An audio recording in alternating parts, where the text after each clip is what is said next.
Good morning. My name is Eli Howes. Can you please tell me your full name? Hi, my name is Jahangir. And what should I call you? You can call me Jahangir. Jahangir, in this first part, I'd like to ask you some questions about yourself. Let's talk about the area you live in. Do you like the area you live in now? Yeah, I think my apartment is conveniently located and I have all the facilities nearby, like metro station, bus stops, groceries. Do you think the area you live in now is suitable for people of all ages? It might not be since I think old people need elevators, to go from floors to floors, and sometimes our elevators doesn't seem to work, and it's a problem for them. For this reason, I'd say not all ages probably. Are people in your area friendly? No, not really, because here in Tashkent, the thing is, every summer we have new people come and go. It's usually students and students from other regions. That's why people do not really get in close contact with each other and try to build a relationship or friendship with other people. And how has your area changed in recent years? I'd say drastically because quality of roads improved. They have like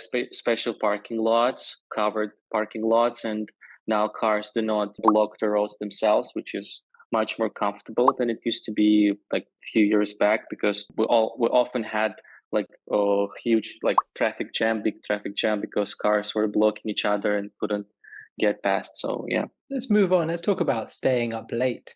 Do you often stay up late? So I try to go to sleep at regular times. So ideally before 11 or 12 and waking up at around 7 or 6 in the morning. What do you do when you stay up late? Nothing interesting. It's usually binge watching Netflix shows. And sometimes I might do writing. I feel like I'm really interested in IELTS writing and I'm trying to, up my game in writing. So sometimes I spend time reading model essays. How do you feel when you have stayed up late the night before? Horrible, horrible, like fatigued. I don't feel like I can do my work as efficiently as I would have if I hadn't like had enough sleep the day prior. So not really well, no. Let's move on. Let's talk about chocolate. Do you like eating chocolate? From time to time, I'm not a massive fan of highly processed foods. I try to stay away from highly processed sugars like chocolate, Snickers, Milky Ways, Twix, Kit Kats. No, I try not to eat them very often, but every now and then to tickle my sweet tooth, I can eat. Yeah, Did you often eat chocolate when you were a child? not like a lot, but I was like a huge fan. I really loved it. I think it was because my parents didn't really allow me at the time when I was like 4 or 5 years old. We were like living in Russia, and the problem with chocolate was it was quite expensive. So my more often than not, like my parents just couldn't afford it. So I loved when I had it, but I didn't have it as often as I would love to. What's your favorite flavor of chocolate? Hazelnuts, so chocolate like milk chocolate and chocolate with hazelnuts, I'd say, because those are like simple and at the same time really delicious flavors. Yeah. Do you think it's good to give others chocolates as gifts? It depends. I mean, here in Uzbekistan, people we sometimes we don't give like chocolates themselves as presents. It's more it goes with the other present. So yeah, it might be great because I mean almost everybody loves chocolate. I don't really know many people who don't love it. So yeah, you can, but I think it's better if you give something else because these days it's very affordable, accessible. You can get it anywhere. So if you just give a bar of chocolate as a present, I think people might misconstrue it as you just didn't spend any time thinking about or considering what that person might like. Yeah. We're going to move on to part two. And in this part, I'm going to give you a topic and I'd like you to talk about it for 1 to 2 minutes. Before you talk, you'll have 1 minute to think about what you're going to say, and you can make some notes if you wish. Do you understand? Yeah. All right. Remember, you have 1 to 2 minutes for this, so don't worry if I stop you. I'll tell you when the time is up. Can you start speaking now, please? So since I live in Uzbekistan, it's quite a hot country to live in. Weather, climate is quite hot. So it's really easy to talk about a piece of clothing that I really like wearing.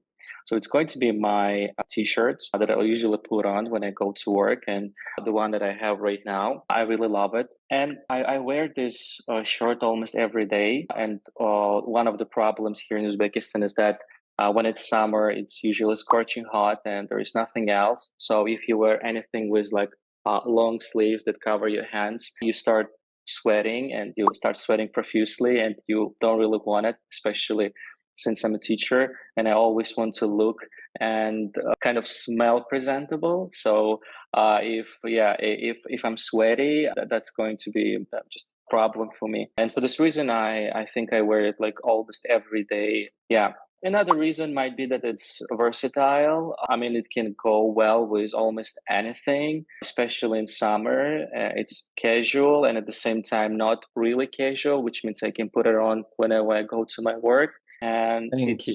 it's And do many people like, in Uzbekistan wear similar shirts? I'd say, yeah, probably not the same style, but everybody here, almost everybody that I know, my colleagues, they always put on shirts with short sleeves, yeah, or without sleeves. All right.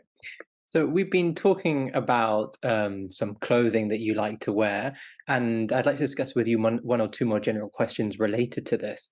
Let's consider first of all formal clothing. Now, do a lot of people in Uzbekistan wear formal clothing? Formal, yeah, yeah. Sometimes people think that it's social status, and like especially my mom, she always asks me why I'm not wearing like suits. I feel like they're not comfortable. Yeah, they're most of the time like quite tight, so you don't have the same range of movement that you get with t-shirts.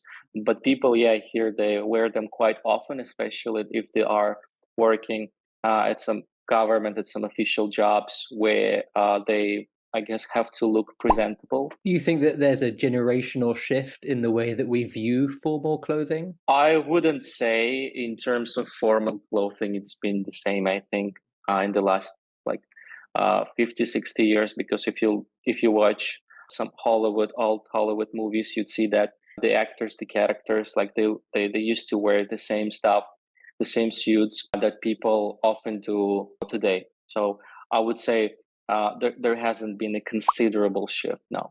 And do you think in the future we're more or less likely to dress formally? I hope and I see it's happening. I hope that people will start considering the comfortability of their clothes more often, because I feel like clothes is just something that covers your skin. I don't feel like it should be representing anything else, like your social status, like your competence or anything else. So I hope that in the future people will start wearing more convenient, more comfortable clothing so that they just feel better in it. But even when we wear casual clothing, then that can often be a way to show our status as well. For example, we might have a relaxed jumper, but that jumper might be made by Armani or Gucci or one of these popular Mhm. brands.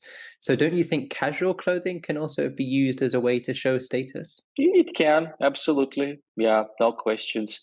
But I feel like people look at people with smoking and suits that they are, I don't know, some kind of, that they hold some positions, managerial positions in some companies. That's what people usually think. And yeah, I agree. I've seen lots of celebrities putting on Gucci clothes and a lot of stuff that we do not normally consider, very flashy, like, suits and smoking. So yeah, it might be, yeah.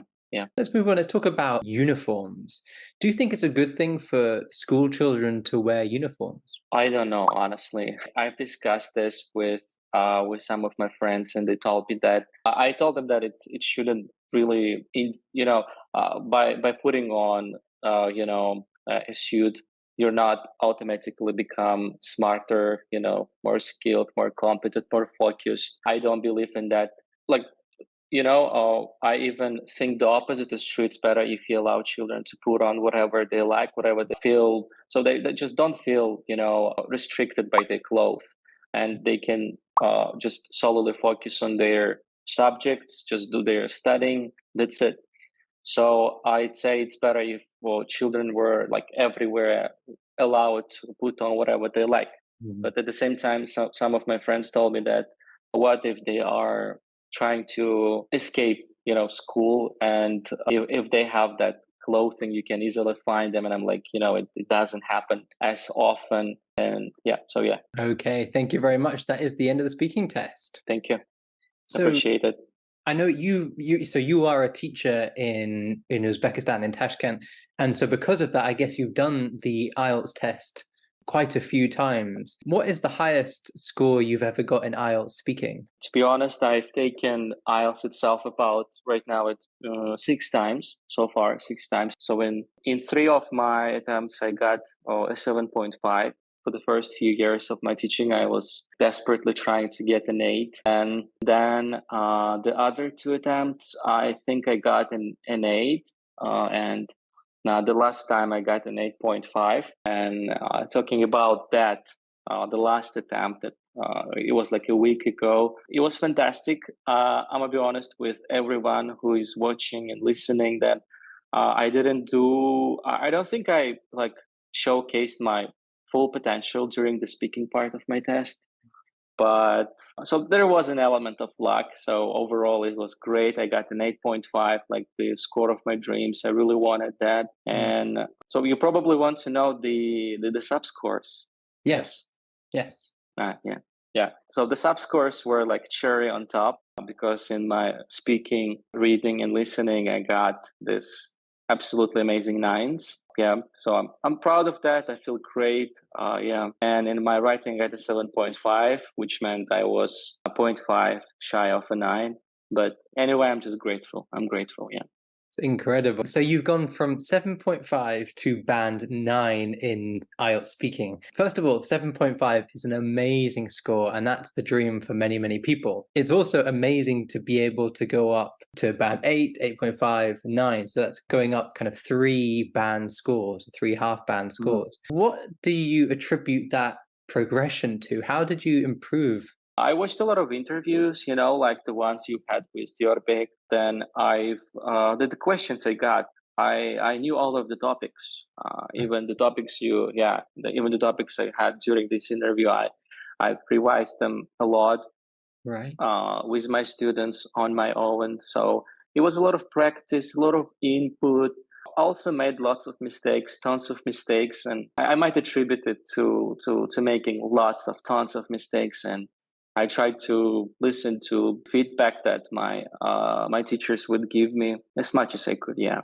And what kind of feedback did you get from your teachers about your speaking performance? Not always something like very encouraging, because yeah, at the beginning I had teachers who would say that my speaking was awful, it was terrible, and I used to use a lot of fillers in my speaking, words like actually, so, and that was awful, and it hurts. Honestly, it hurts to, even if it's like constructive criticism, constructive feedback that helps you like become better, it still hurts. But I kept working on myself, to my teachers, to people who at least I thought, who knew English better. And yeah, I tried to listen to them. I tried to imitate them. I tried to do as much as I could to get as much feedback as possible. So feedback wasn't always great.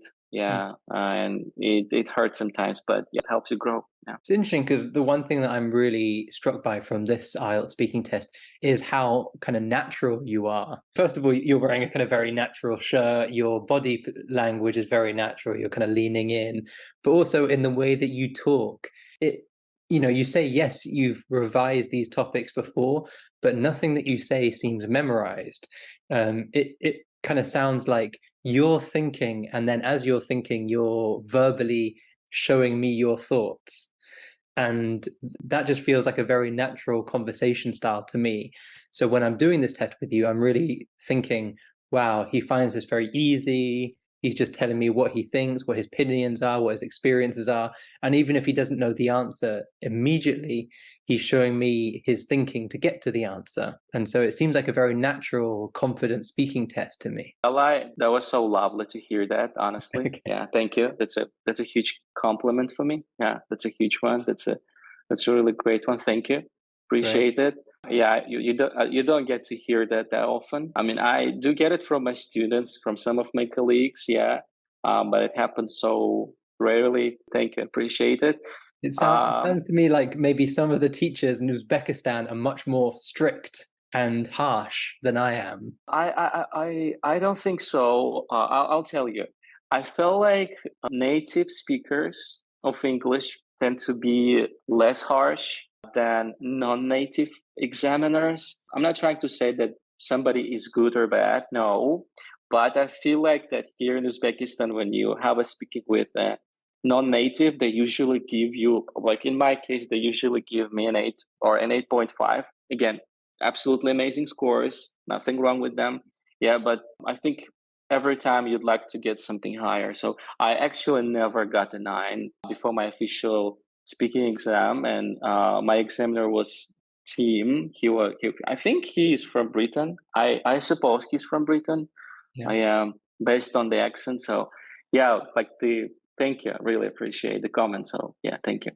Well, thank you very much. And I really appreciate you coming on today and for doing this speaking test. I'm really looking forward to editing it and for all the students of English Pro Tips to be able to learn from all of the great vocabulary and language that you've used in today's test. So a big thank you to you. My pleasure. All Thank right. you.